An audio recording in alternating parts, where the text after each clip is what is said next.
I am Cheyenne Elizabeth Ruth Griggs. I am the author of Divinity Dancing. From a very young age, I want to say 16, was when I made a vow to myself that dancing was forever going to be my life, that I would devote myself to nurturing it, to building a relationship with it, and to making sure that I never lost my love for it. For me, dance is genuinely like a relationship. There's days where I don't even want to experience it. There's days where I'm shitty at it. And then there's days where I fucking love it. Along the journey of becoming an adult and stepping forth into being an adult in the dance industry, it's been a roller coaster of emotions. I have a very big vision for myself, and every day I continue to strive towards that. But even though my vision is very clear, sometimes other people aren't going to see that vision or want you to be a part of their vision. And that was a very big thing that I learned, that audition after audition, getting no's based on your look or based on your height is a forever thing, because some people like what they like and some people don't. And you just got to accept the rejection that comes with it. This book is a culmination of my spiritual journey and my dance journey and how they coincide with one another. Because I feel like dance is a very spiritual experience. Just as spirituality is discovering your inner world, dance is also about discovering your inner world. Just as spirituality is about connecting with other beings, dance is also very much about connecting with community. They tie in together.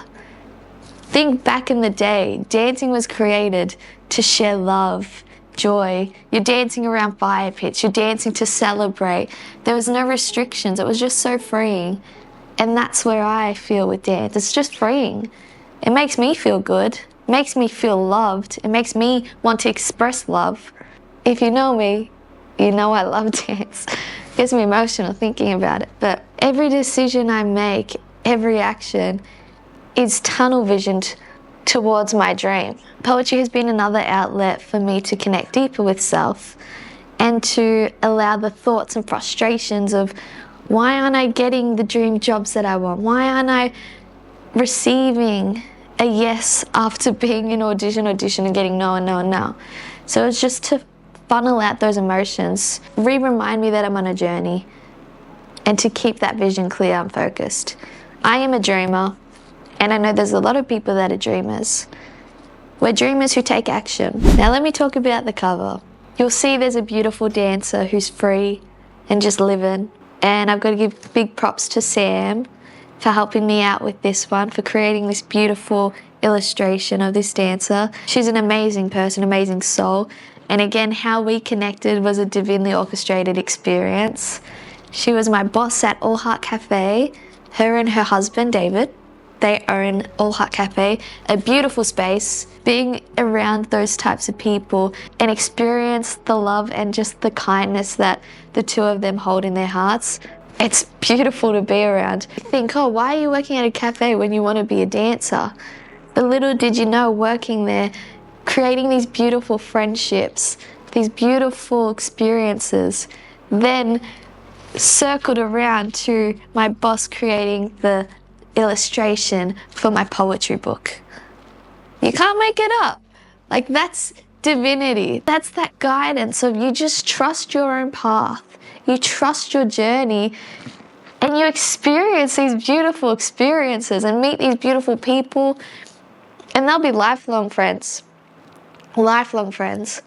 But I just wanted to shout out Sam because you fucking killed this. I can't believe you did this. It's beautiful. It's so beautiful. Yeah, love you, Sam. One of my favorite poems is called Alien. Alien is very relatable to me all of the time, because half of the time I do not know what I'm doing. I'm just trusting what I'm doing. Not even in a dark headspace. I was just in a numb headspace, and it was like nothing makes sense. Just that energy of feeling lost, but also trusting that lostness, if that even makes sense, and just trusting your own journey. I always go back to it because it's something that I genuinely feel day to day. This confusion of, is what I'm doing even the right thing? In the end, you've just got to trust your choices, hold yourself accountable for what you've done, and then keep going. There's no written book of how your life should be. You're the one writing it, so you've just got to go and write it, you know? I'm going to read it because I already know what page it's on, page 60, because I've read it so many times. Alien. Words don't make sense no more.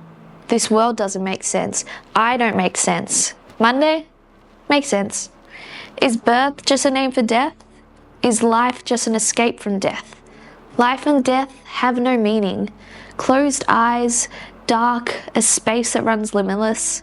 I thought when I closed my eyes that I was sitting in my eyes, but I feel that I am free from all when my eyes are closed, not limited to this body, transported into any image or story I desire.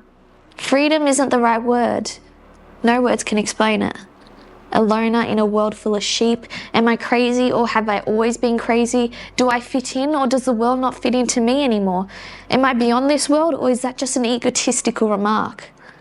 The deeper I go, the closer I get to nothing, to nowhere. Is that all we are? Vessels that were once empty, being filled with information, releasing that information, ready to gain new information? A cycle? I am still at a loss for what the meaning of life is. The word life is meaningless. The individual is what allows life to have meaning. I get confused so frequently about what it is I am doing, where I am going, nowhere but everywhere at once. This whole world has me living in a form of trying to be, but never getting anywhere. Is it the world I should blame, or is it me?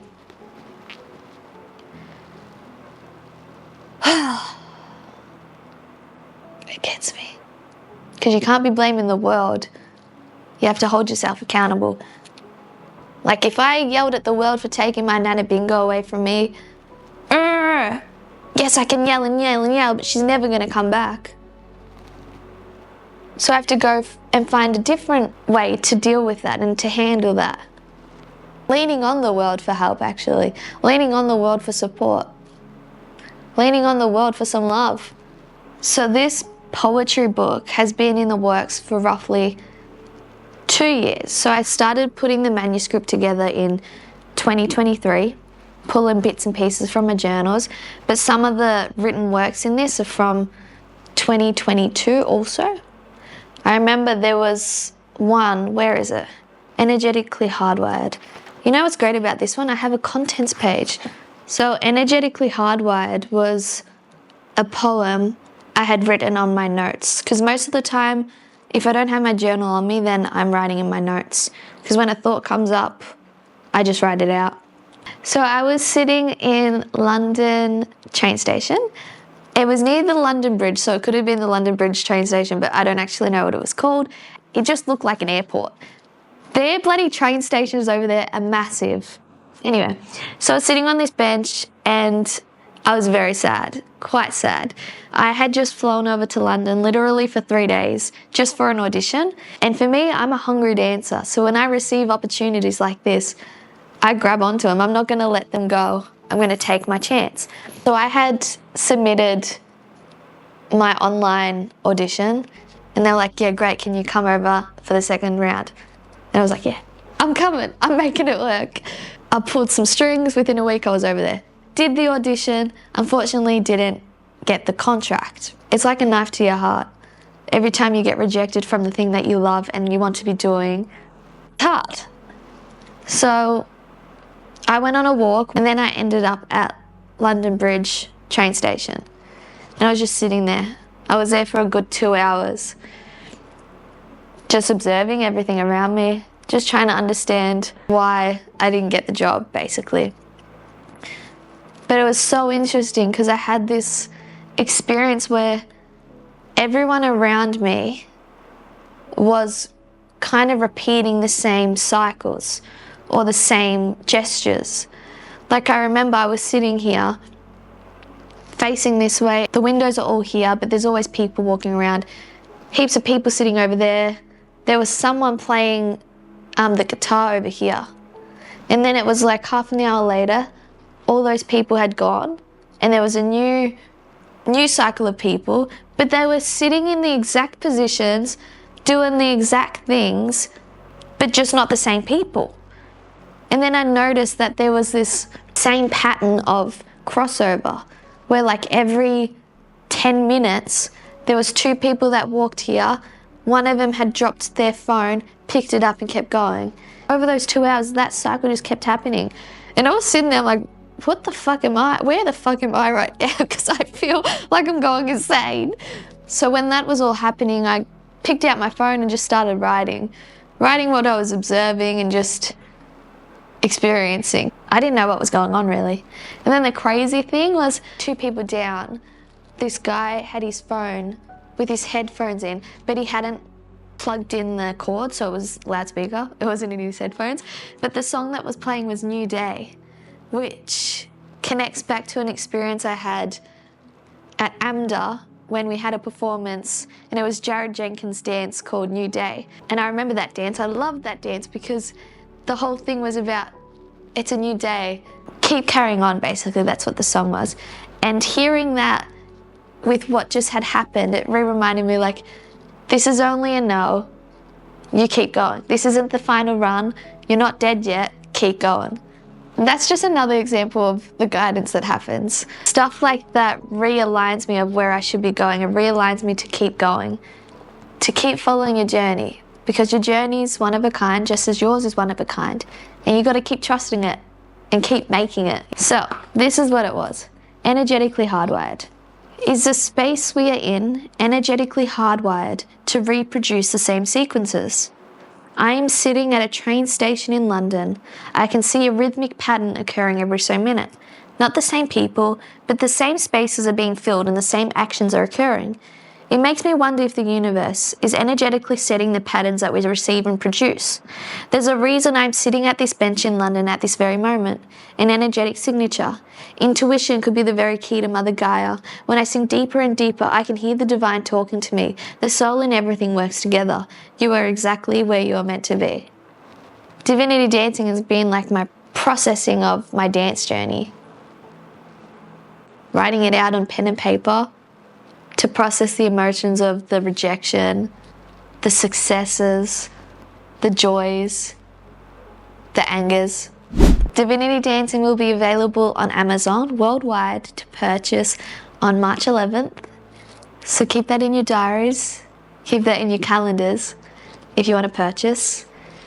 I'm very excited to share this with everyone. Thank you. Thank you. Thank you.